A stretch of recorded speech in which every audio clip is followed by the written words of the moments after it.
रख ले हरि का नाम, हे बरी रख ले हरि का नाम, बरी रख ले हरि का नाम, हे बरी रख ले हरि का नाम। तू है जोत का मेहमान, बरी रख ले हरि का नाम, हे बरी रख ले हरि का नाम।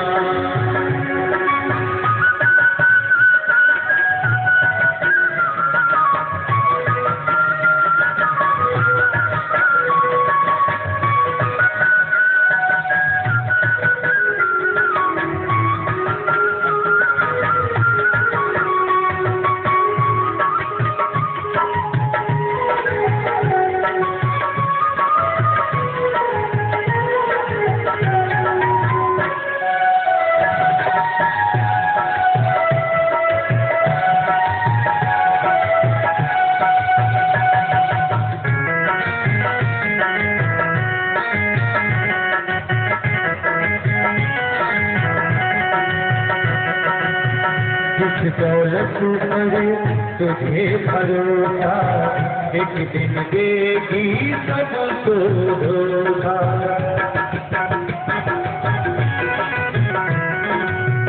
जिस दौलत पर तुझे भरोसा, एक दिन देगी तुझको धोखा।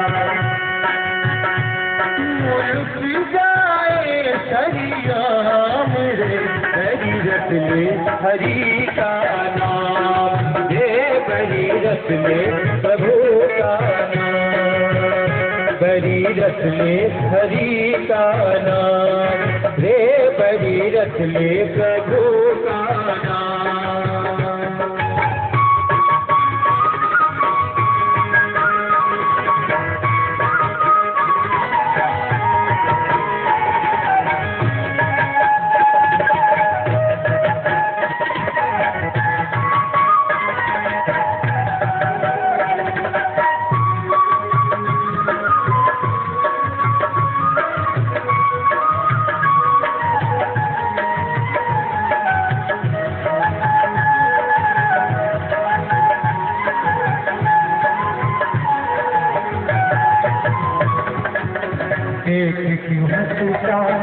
सुंदर काया सीता बीच जब जाए जलाया, देख क्यों हंसता सुंदर काया सीता बीच जब जाए जलाया।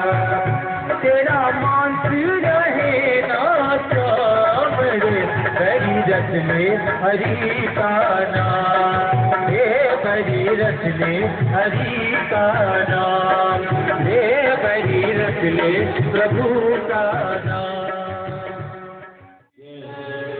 बोले स्वामी महाराज की जय, बोले ईश्वर श्री बिलफरंगी महाराज की जय।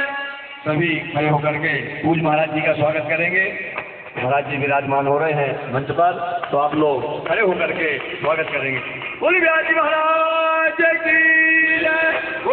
भद्रं कर्णेभिः शृणुयाम देवा, भद्रं पश्येमाक्षभिर्यजत्राः स्थिरैरङ्गैः तुष्टुवाकुं तत्तनूभिर्दधेमहि देवहितं जदायुः। वृंदावन बिहारी लाल की जय, बोल व्यास जी महाराज की जय, बोल भागवत महापुराण की जय, जय जय श्री राधे। बोले गोपाल संग्रामी नैवेद्यम निवेद्यामि योगाभ्याया भूमि तथा लोकान अकल्पयन्तान् नैवेद्यं निवेद्यां ते आचमनीयं जलं समर्पयामि प्रार्थना पूर्वकं नमस्करोमि। अनेन पूजनेन तुलसी देवी प्रियतां नमः।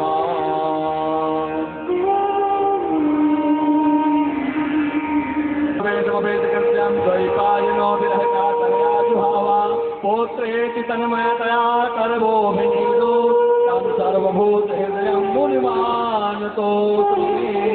या व्यासनंदनाय नमो नमः सुखदेवाय नमः ध्यानं समर्पयामि ध्यानान्ते गन्धाक्ष पुष्पाणि समर्पयामि सुखदेवाय नमः नैवेद्यं निवेदयामि ओम नाभ्यासेन प्रगोषे सूर्योत्तराभूषालोकान् अकल्पना नैवेद्यं निवेदयामि नैवेद्यान्ते आत्मनियं जलं समर्पयामि पौरुहावे सहस्रनाम्ने पुरुषाय साधुते सहस्रकोटियुगधारिणे नमः सुखदात्मबोधज्ञ सर्वशास्त्रविशारदा एतत् कथा प्रकाशेन मदज्ञानविनाशय पुराण पुरुषोत्तमाय नमो नमः श्रीमद्भागवत पुराण पुरुषोत्तमाय नमः ध्यानं समर्पयामि ध्यानान्ते गन्धाक्षत पुष्पाणि समर्पयामि पुष्पाण्यं बन्धापयामि माल्यादीनि सुगन्धीनि माल्यात्यादीनि वै प्रभो ओम व्यासाय विष्णुरूपाय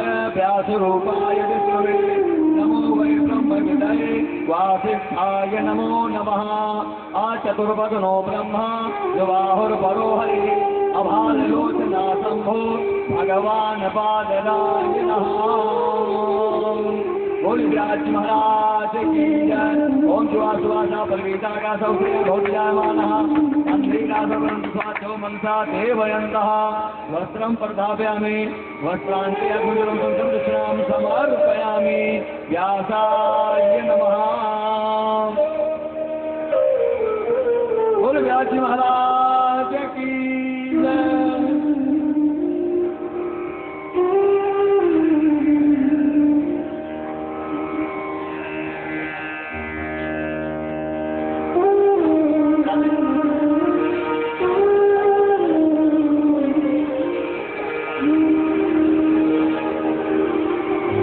इसके बाद ओम प्रकाश जी मंच पर पधारे और पूज महाराज जी का माल्यार्पण करके महाराज जी से आशीर्वाद ग्रहण करें और अपने को धन्य बनाएं।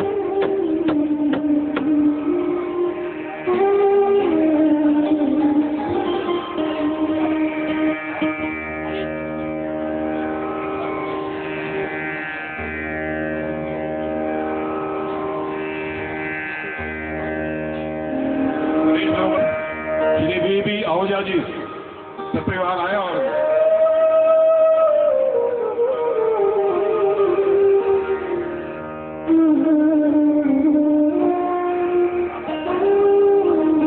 अखिलेश अरोड़ा जी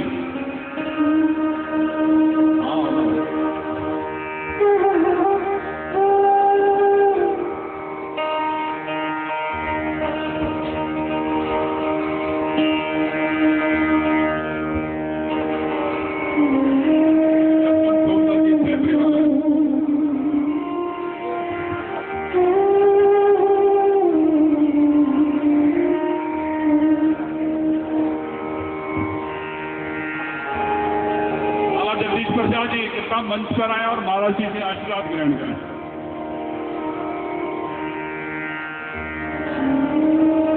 और महाराज जी से आशीर्वाद ग्रहण करें।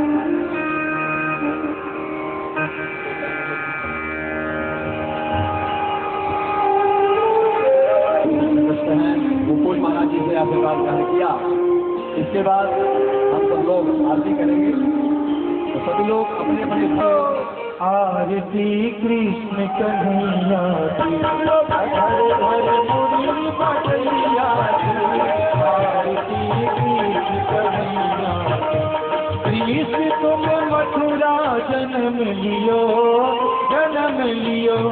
हर मंगलाचार कियो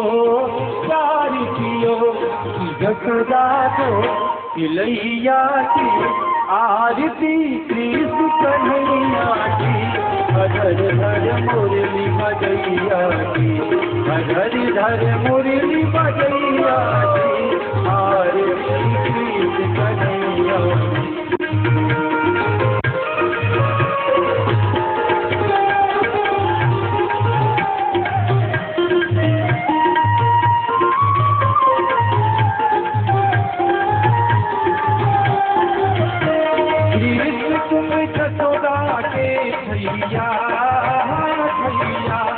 श्याम बलदाऊ के भैया, भैया बन बनेगा चरैया की, आरती कृष्ण कन्हैया की, धर धर मुरली बजैया की, धर मुरली बजैया की, आरती कृष्ण कन्हैया की।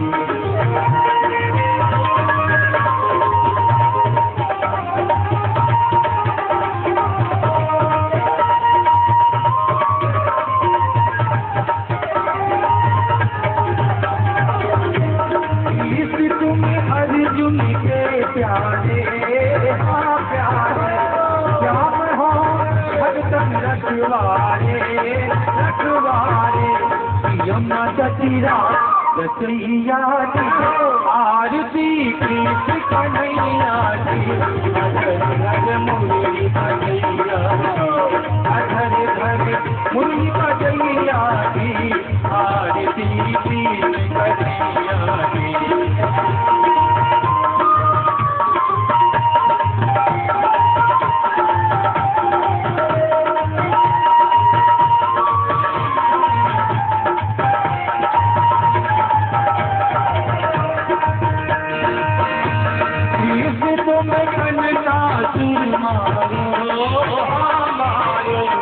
श्याम तुम्हें घूम आए तारो, भगतन रखैया की, आरती कृष्ण कन्हैया की, धर मुरली बजैया की, धर मुरली बजैया की, आरती कृष्ण कन्हैया की।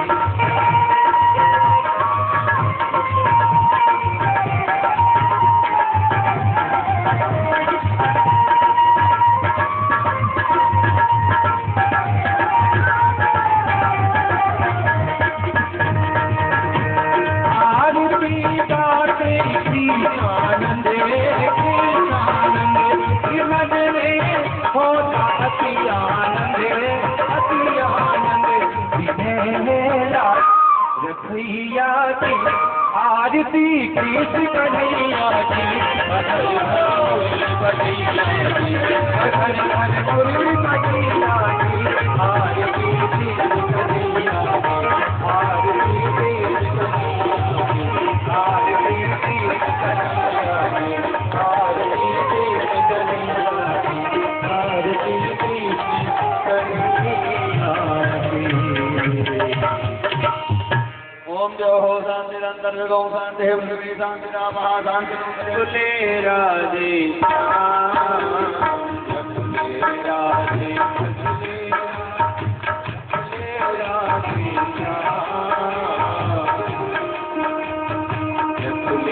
राधे, बोले राधे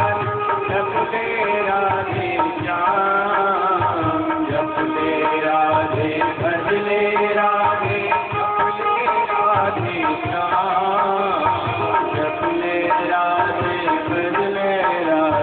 बोले राधे श्याम, बोले राधे, बोले राधे, जपले राधे श्याम है।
सकल हो मेरी गुरु चरण हो।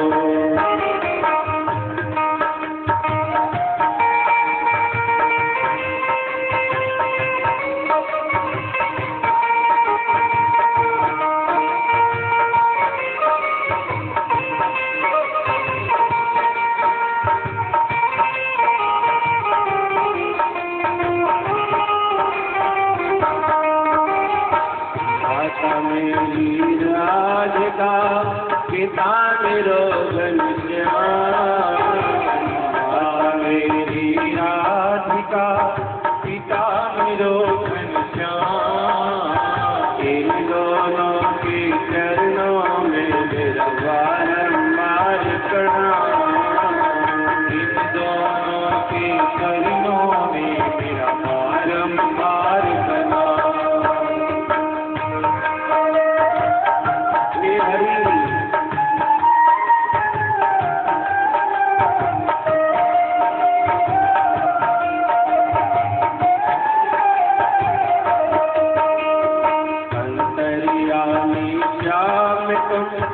जीवन के अंतर्यामी श्याम तुम मेरे जीवन के आधार, वो तुम जोड़ो हाथ तो मुझको लगा मेरे पास, जो तुम जोड़ो हाथ तो मुझको लगा देता।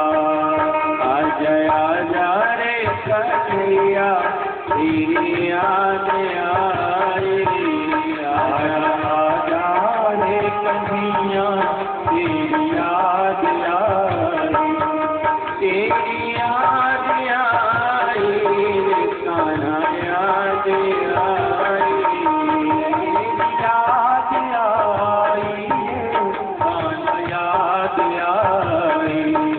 आजा ते सब प्यारे, आजा आजा नंद दुलारे, तेरी याद आई, तेरी याद आई, तेरी याद आई, तेरी याद आई। राधे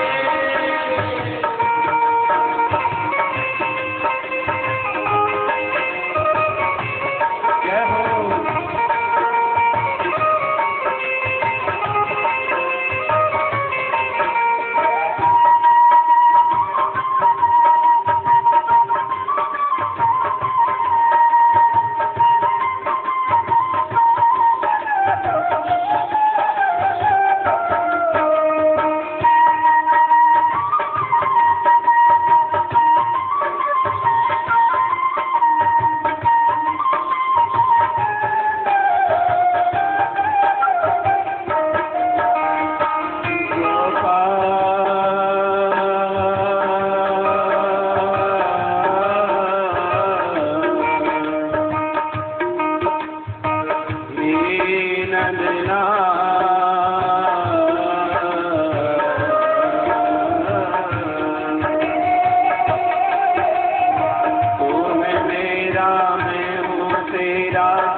एक बारी तो आकर कह दे, तू मेरा मैं तेरा कन्हैया, तू मेरा मैं तेरा, तू मेरा मैं तेरा। आजा आजा रत दुलारे, आजा आजा तक प्यारे, तेरी याद आई, तेरी याद आई, याद आई, तेरी याद आई। ये गोविंद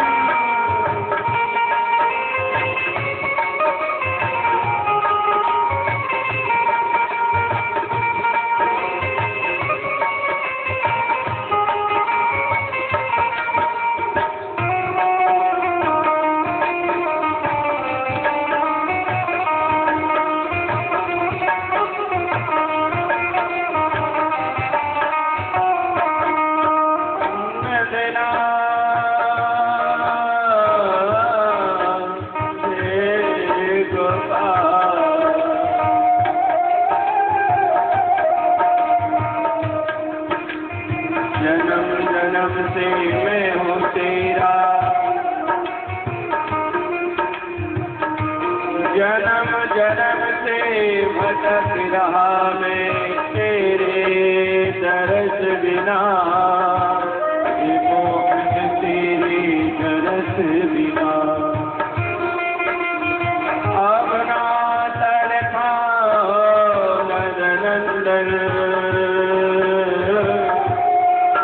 मैं तड़पूं तेरे बिना, सजरिया तड़पूं तेरे बिना, सजरिया तड़पूं तेरे बिना, सजरिया तड़पूं तेरे बिना, सजरिया तड़पूं तेरे बिना। आजा आजा नच बुलाने तेरी याद आई, तेरी याद आई। आजा आजा मुरली वाले, आजा आजा बंसी वाले, तेरी याद आई, तेरी याद आई, तेरी याद आई, तेरी याद आई, तेरी याद आई, तेरी याद आई।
चरण सरोज लज निज मन मुकुर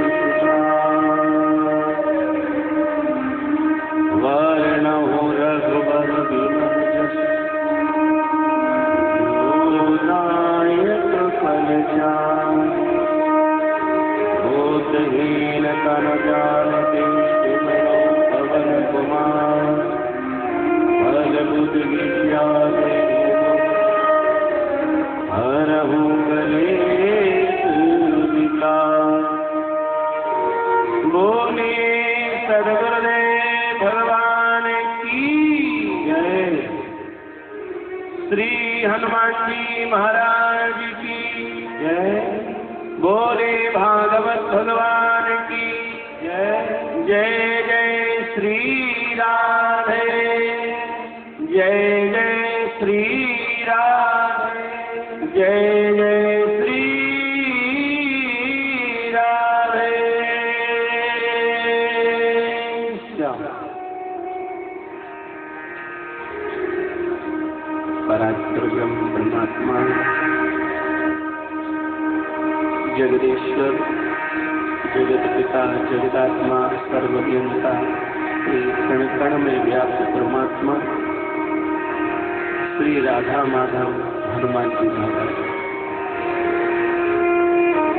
श्रीमद् भागवत के परम आचार्य, परम वैष्णव, संत भक्त विप्र विद्वत समाज एवं मंच पर विराजित संत विप्र विद्वत मंडल, भक्त समाज आज सबके हृदय में विराजमान परमेश्वर को प्रणाम करते हुए श्रीमद् भागवत की पावन मंगलमय कथा में आइए प्रवेश करें। बोलिए राधा माधव भगवान की जय।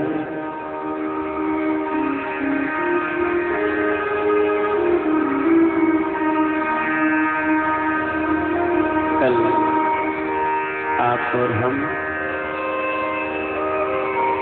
महात्मा का श्रवण कर रहे थे। श्रीमद् भागवत एक औषधि है, सर्व रोग हर औषधि। सभी रोगों को, कष्टों को, पापों को, अपराधों को जो मुक्त करने वाली कोई दवा है, स्थान है, तो उसका नाम है श्रीमद् भागवत। भव सागर से पार करने वाली नौका है, तो उसका नाम है श्रीमद् भागवत। इस भागवत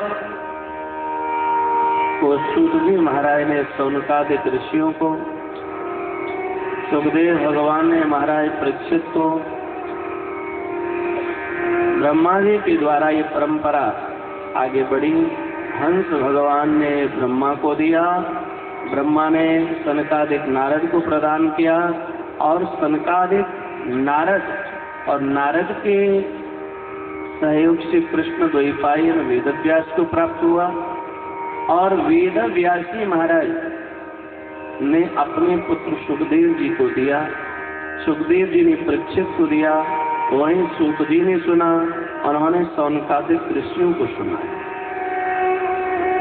और वहीं से अक्षुण्ण परंपरा ये प्रवाहित अवगाहित हुई, जो आपके पश्चिम बिहार तक पहुंच चुकी है, और विश्व के जनमानस के हृदय में ये आराधनीय कथा आ चुकी है। श्रीमद् भागवत का पहला लाभ, इससे आत्मिक शांति मिलती है, मानसिक शांति मिलती है, पारिवारिक शांति होती है। श्रीमद् भागवत से पितर शांति होती है। श्रीमद् भागवत कथा कराने से प्रेत मुक्ति होती है। जो अकाल मृत्यु से दिवंगत हो गए हैं, जो लोग, वो भागवत कथा करने से और कराने से मुक्त हो जाते हैं। उदाहरण अभी आप सुनेंगे। जो भागवत कथा श्रवण नहीं करते हैं, उनके पितरों को शांति नहीं होती। जो भागवत कथा नहीं कराते हैं, उनके पितरों की मुक्ति नहीं होती। धन्य है वो जन जो भागवत कथा कराते हैं और अपने पितरों को मुक्त करते हैं। एक बात मैं स्पष्ट आपको थोड़ा कर दूं, भागवत कथा के अनेकों चमत्कार अपने जीवन में भी हुए, और आप भी चमत्कार को देख सकते हैं, कर सकते हैं। जब जब हमारे परिवार में पितर रुष्ट होते हैं या प्रेत की योनि में कोई चला जाता है, तो उसके कारण परिवार के किसी घर के मेंबर के शरीर में रोग आ जाएगा, जाता ही नहीं। उससे गया तो उसको आया, उससे गया तो उससे आया। अखंड रोग का निवास हो जावे, समझ लो कि हमारे घर में पितरवादा है। पुत्र की प्राप्ति न होवे, पुत्रियां ही होवे, तो समझ लेना कि प्रेतवादा है। संतान होवे ही नहीं तो समझ लेना प्रेतवादा है। बच्चे पढ़ने में बहुत अच्छे हैं, पर पढ़ते पढ़ते कामयाब नहीं होते, पढ़ने में मन नहीं लगता, मन उचाट हो जाता है, समझ लेना घर में प्रेतवादा है। व्यापार चलता चलता खत्म होने के कगार पर पहुंच जावे, तो समझ लेना कि घर में प्रेतवादा है। पति पत्नी में, दाम्पत्य जीवन में शांति शांति में बदल जावे, तो समझ लेना कि घर में प्रेतवादा है।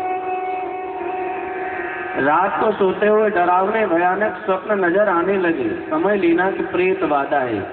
जला हुआ, कटा हुआ, दौड़ता हुआ, चिल्लाता हुआ, चीखता हुआ, कुएं में, जंगल में, सांपों के बीच में, अन्य में अगर कारण होवे, तो समझ लेना कि आपके घर में प्रेत पितरवादा है। एक दूसरे को मारने की चेष्टा आप लोग करते हैं, क्योंकि वह जो दिवंगत आत्मा है वो अपना कल्याण चाहती है, और आप उस बात को समझ नहीं पाते हैं। अन्य कारणों को खोजते हैं। जो परिवार, जो व्यक्ति अपने पितरों को तृप्त करता है और प्रेतों को मुक्त करता है, वह धर्म, अर्थ, काम, मोक्ष चारों फलों को सहज में ही प्राप्त कर लेता है। हम आप बीमारियों पर लाखों रुपए खर्च कर देते हैं, परंतु छोटा सा जो फाल्ट है उसे ठीक नहीं करते। तो मैं आपको भागवत कथा के माध्यम से प्रेरित करूंगा कि कभी जीवन में आपके या आपके रिश्तेदार में, परिवार में, पड़ोस में एक कारण है तो वो अकारण डॉक्टरों पर पैसा खर्च न करें, व्यर्थ की भाग दौड़ न करें। ये कारण को निराकरण में बदले। आप ऐसा करें, जो आपने लाखों रुपए अन्य कार्यों पर खर्च कर लिया है तो कुछ अगर उसका लाभ तो मिलेगा ही, यद्यपि मान लीजिए आपको नहीं मिला तो आपके द्वारा किया गया कर्म सार्थक हो गया। कर्म कभी निष्फल नहीं होता है। निष्फल कर्म उसी का होता है जो स्वयं के लिए किया जाता है। जो कर्म परमार्थ के लिए किया जाए वो पुरुषार्थ रूप में कभी न कभी उदय होता है। कई बार देखा होगा बीज आप डालते और उगता नहीं, बस आपने देखा होगा बरसात होने पर वो उगाता है ना। वही हमारे जीवन का ध्येय होता है कि हमारे द्वारा किया गया कर्म यदि फल नहीं हुआ, फलित नहीं हुआ, उसका कारण ही आपके प्रयास में कहीं कमी रह गई, इसीलिए वो नहीं हुआ। और जैसे वर्षा रूपी जल पड़ता है तो उग आता है, ऐसे ही जब आप पुरुषार्थ करते करते भक्ति का जल उससे सींचने लग जाओगे तो निश्चित ही वो पुरुषार्थ का, वो कर्म का जो बीज है वो अंकुरित हो जाएगा। बोलो हरे कृष्ण। आगे ये कथा की परंपरा कैसे बढ़ी, यहाँ पर महापुरुषों ने अपने भाव में बताया है। एक बार देवर्षि वर्य नारद भगवान विष्णु के श्री चरण कमल से संसार की यात्रा करते हुए आए और यात्रा करते करते आप श्रीरंगम से तुबंधु रामेश्वरम गए, द्वारिका पहुंचे और द्वारिका से यात्रा करते हुए पुष्कर में आए। हमारे भारत के प्रमुख तीर्थ स्थान हैं जिनकी मैं बात बोल रहा हूँ। वहां से कुरुक्षेत्र गए, अन्य देवी स्थानों का दर्शन करते हुए पहुंच गए हरिद्वार और वहां से पहुंचे नैमिषारण्य, वहां से काशी, प्रयाग, अयोध्या, जगन्नाथपुरी, अन्य तीर्थों में परिभ्रमण करते हुए आप श्री पधारे श्रीधाम वृंदावन। बोले वृंदावन बिहारी लाल की। तो श्रीधाम वृंदावन में पधारे, आप श्री ने एक दर्शन किया। संसार में व्यथित होते हुए जब आप चाहों और से परेशान हो जाते हैं तो आप शांति की खोज करते हैं कि कुछ शांति मिले। तो इसी यात्रा में देवर्षि नारद जी ने समाज में क्या देखा, न सत्य है, न दया है, न दान है, न पवित्रता है, न दाम्पत्य जीवन में प्रेम, करुणी, प्रभुता, गेहे, चालको, बुद्धिदायक, घर में देवियों का आधिपत्य, साले सलाहकार पाए, न्यायाधीश लालच में न्याय करते देखे, तीर्थों में गए, अत्युग्र घोर कर्माणो नास्तिकारो वाजनाते तिष्ठन्ते तीर्थे तीर्थ सार ततो गता। जो रौरव नरक के अधिकारी हैं वो तीर्थ में निवास करते हैं। आगे गए, कथाकारों को देखा। श्रीमद् भागवती वार्ता गेहे गेहे जने जने कारिता कण लोभेन कथा सार ततो गता। कथा जो कही जाती थी, सुनी जाती थी, उसके दो ध्येय हुआ करते थे। एक तो मुक्ति की चाह और मुक्ति को देना। उपदेशक वक्ता जो संत होता था उसका ध्येय होता था कि मैं किसी श्रोता को मुक्ति दूं, और श्रोता का ध्येय होता था कि मैं किसी उपदेशक से कथा सुन करके मुक्ति को लूं। वहां चाह जिज्ञासा थी, समशीलता, समदर्शिता, समदृष्टिता, संभाविता श्रोता वक्ताओं के अंदर हुआ करती थी। परंतु आज की जो कथाएं हो रही हैं वो आप देख ही रहे हैं। कराने वाले को वो सोचता है कुछ बचत हो जाए, करने वाला सोचता है मुझे बेनिफिट हो जाए। वो अपना बेनिफिट देख रहा है, वो अपना बेनिफिट देख रहा है। पर परीक्षित जी ने जो कथा सुनी वो लाभ के लिए नहीं, सुखदेव जी ने सुनाई किसी लाभ के लिए नहीं। आप जब भगवत कार्य करें तो उसमें काम, क्रोध, लोभ, मोह, द्वेष, दंभ, पाखंड, ईर्ष्या से परे हो जाएं। पर आप क्या करते हैं? अच्छे काम में आप लालच करते हो, अच्छा काम बिगड़ने लगे तो आप क्रोध करते हो, इच्छा करते हो, किसी ने आपको कुछ टोक दिया तो द्वेष करते हो। और आप समझते हैं कि मैं ये कार्य कर रहा हूं, मैं ही कर रहा हूं, दूसरे को आगे नहीं आने दूं। पर ध्यान रखिए, सच्चा श्रेष्ठ कार्य करने वाला वही व्यक्ति शास्त्रों की नजर में होता है जो खुद पीछे रहता है, अन्य लोग जो कभी नहीं कर सकते उनको करने के लिए प्रेरित करता है, वो श्रेष्ठ है। एक मैंने किया और मैंने किसी से कराया, दो चीज है। मेरे द्वारा किया संकल्प तो मुझे मिलेगा ही, पर जिसने किया उसकी भावनात्मक कृपा, आशीर्वाद आपको मिलेगा। तो देवर्षि नारद ने ऐसी दर्शनों को देखा तो बड़े छिन्न हुए, अप्रसन्न हुए, कुपित हुए, निराश हुए। धाम वृंदावन गया। यहाँ पर वृंदावनस्य संयोगा पुनस्तम तरुणी नवा, जो भक्ति भी तरुण हो गई थी उसी जगह पहुंची। धन्यम वृंदावनम तेन भक्तिर नृत्यति यत्र च, जहां पर भक्ति नृत्य करती उस जगह पर पहुंचे।